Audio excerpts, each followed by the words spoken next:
Hello, the following presentation has been brought to you by Corey Osteen of Creative Habitats Landscaping. We're taking a look at the residence of Lou and David Van Hooser. They're located at 3050 Mill Lakes Ridge. Let's take a look a little bit more at this project. So currently, they have a really small, almost useless patio. We are going to make this not only useful, but we're also going to make it eloquent. Let's talk a little bit more about that. So this is the current size of their patio. We're going to be expanding it out like what you see in this drawing. In the construction of this patio, we're going to be staging our materials at the end of the driveway and then carrying them to the back. Taking a little bit more look at the progress. This is how the patio will look upon completion in terms of what the patio space will look. One of the challenges that we face is you can see right here how the elevation drops off. When I pull a plumb line out, you've got almost 1.5 feet of elevation change. So to build this area up, we're going to be building a short retaining wall around that. Total elevation change is maybe 1.5 feet. This is an example of a similar material to what we would be using in the retaining wall. This is perhaps an even more accurate example of what that would look like. Now, also coming off the patio, there's going to be a pathway that leads you around to the side of the house. At this stage of the game, we're going to stop it right here at the back corner of the house. But the stepper material that you see here is similar to what you see in this pool decking material. Another thing I want to highlight, there will be a bedding space between the patio and the wall. And the reason for that, if you only have patio and wall, it begins to become a little bit lifeless. And we want the patio experience to be full of life and beauty. So the way that we do that, and this perspective will show you that a little bit better, we're going to be removing this screening, and then we're going to be expanding the patio out with 2 to 3 feet of bed space over here.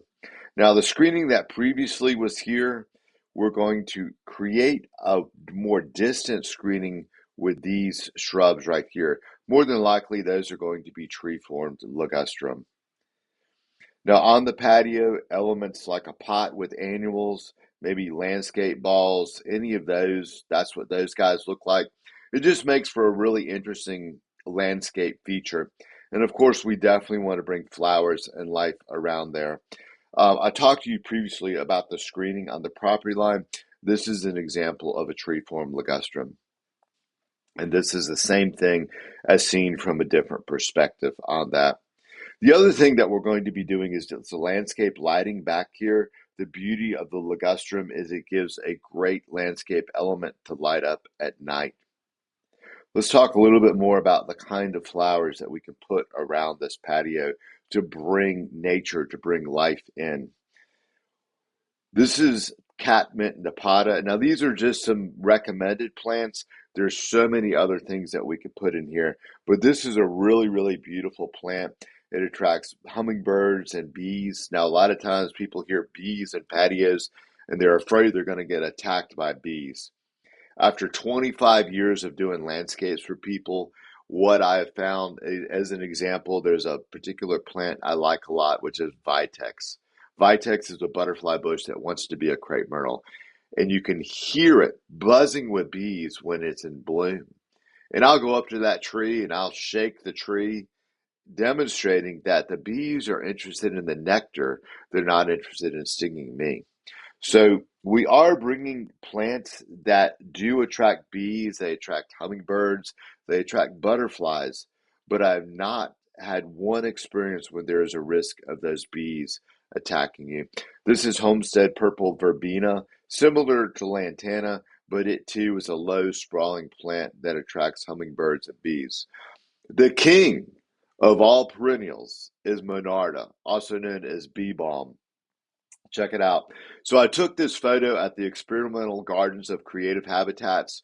What we like to do is bring different plants in to educate us and our designers about what a plant actually does. We want to not just see that plant in a book, but know it up close and personal. And I took this photo of what it was attracting in terms of bees. And it wasn't just a bumblebee, there's honeybees. And as I learned from the different bug apps that I have, there's about 5 other different species of bees that this particular plant, bee balm, attracts. This is purple coneflower, another wildlife attractor. Something else that I would like to educate you on is that cut flowers aren't just something that you buy at a store and put in a vase, but we can create a garden that supplies you with a continuous supply of cut flowers. This is Oriental Lily. I planted this in a number of my landscapes. Gladiolus. This is another one that year after year it will give you the experience of being able to bring cut flowers into your house. My favorite, calla lily. We have some calla lilies at our office. I cut these, put them in a vase for my wife. Thought she'd cut some more because they've been about a month since I gave her those flowers. And nope, same flowers. These seem to be the king of cut flowers. They were in a vase for over a month and still look like they were brand new. Amaryllises. Everyone thinks that an amaryllis only comes out at Christmas, but naturally, amaryllis bloom in the summertime.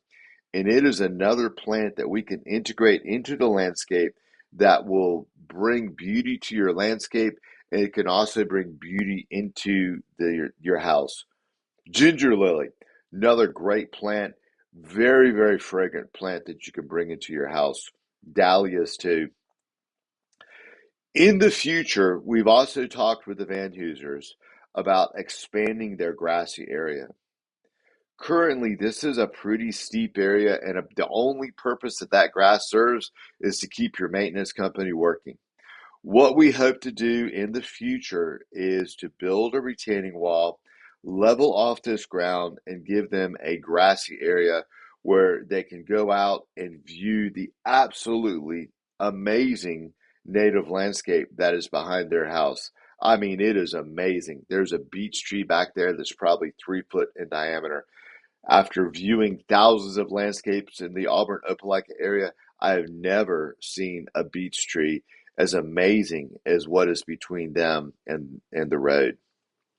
So, if that takes place, we're probably going to put in some more retaining walls and have a very gently sloping terrain so that they can get down to the new grassy area in the front. And this is just showing how we're probably going to get rid of the grass on the steep area that is useless and then replant that. One other thing that we're doing that is rather unique, they have bamboo back here, and ideally we'd love to get rid of all the bamboo, but as I've seen in many, many different landscapes, that can be a pretty difficult thing to do. So if you can't beat them, join them, and we're going to take their bamboo and we're going to light it up at night and make this into a beautiful aesthetic element for them. So this presentation has been brought to you by Corey Osteen of Creative Habitats Landscaping.